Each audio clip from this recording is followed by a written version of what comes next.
my life. What's the matter? What's going on? Everything.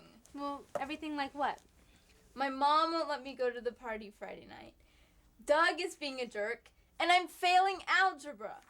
Well, I can help you out. She's with not algebra. alone, It's as no you may problem. know from your own Yeah, and experience. what's the matter with Doug? If you've ever felt this way, you're like most teenagers. Many of us find that our teenage years are sometimes confusing and frustrating. There are a lot of reasons why this is so. Simply put, this is a time when you're going through a lot of changes. Not just physical changes, but also changes in your social, emotional, and mental state. There are both good and stressful effects from all these changes. On the good side, there's your physical maturation, a growing sense of independence, awareness of new abilities, and the satisfaction that comes with having more control over your life. On the other side, though, there are some unwelcome effects. These include more noticeable physical differences between you and your peers. These can make you self-conscious, even moody at times. You also are learning that there are limits to your abilities, and you have to take on new responsibilities.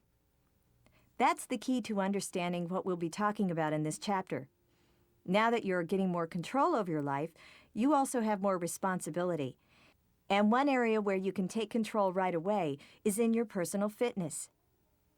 Like anything else, though, wishing won't make it so, and hard work alone isn't the answer either. You have to work hard in the right direction, and that's where goal setting comes in. We all have goals: getting a driver's license, getting a car, getting a date. The same is true of personal fitness. You should set goals that address all 5 areas of health-related fitness: flexibility, cardiovascular fitness, muscular strength, endurance, and body composition. You also should set goals in the areas of nutrition and managing stress. In order for goal setting to work, you must have both short-term and long-term goals. Your long-term goal might be to go to college and study for a career. A short-term goal would be to improve your grades or to prepare for admissions tests that will help you get into college. Short-term goals are like the rungs of a ladder. Each short-term goal moves you one step closer to your long-term goal. That's true in personal fitness, too. You can't become a world-class athlete without first reaching some short-term goals along the way. Most of us don't expect to become world-class athletes, but just the same, we can't reach our long-term fitness goals without first achieving some short-term goals. To get you started, this chapter will take a detailed look at the 12 steps that are involved in goal setting. They start with desire. This is the most important factor. You must have this before you can begin to set goals. Next comes belief. Wanting to make a change is not enough. You must believe you can do it. If you really don't think you can, you won't. Next, you must analyze where you are now.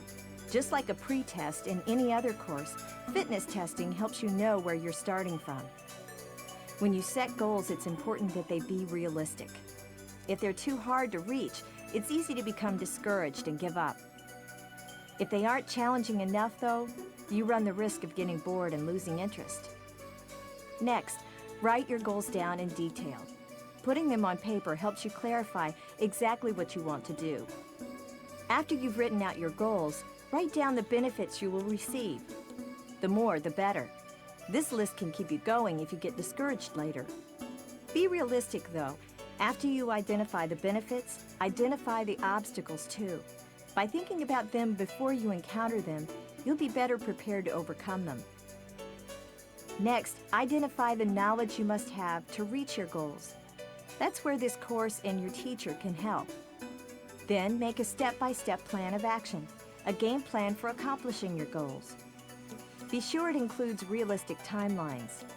A timeline can help you avoid putting things off, and it also gives you a way to remind yourself of how far you've come.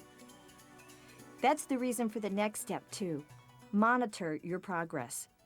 There's an old saying, nothing succeeds like success. By that we mean there's no better way to keep going than to look back at how far you've come. The last step is critical. Never give up. Don't let yourself get distracted or discouraged, even by others or by your own doubts.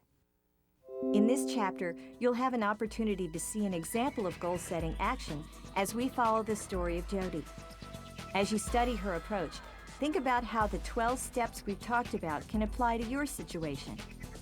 By applying the 12 goal-setting steps and by keeping your goals appropriate, attainable, and specific, you can start taking the first step up that ladder toward your long-term goal of looking good and feeling good.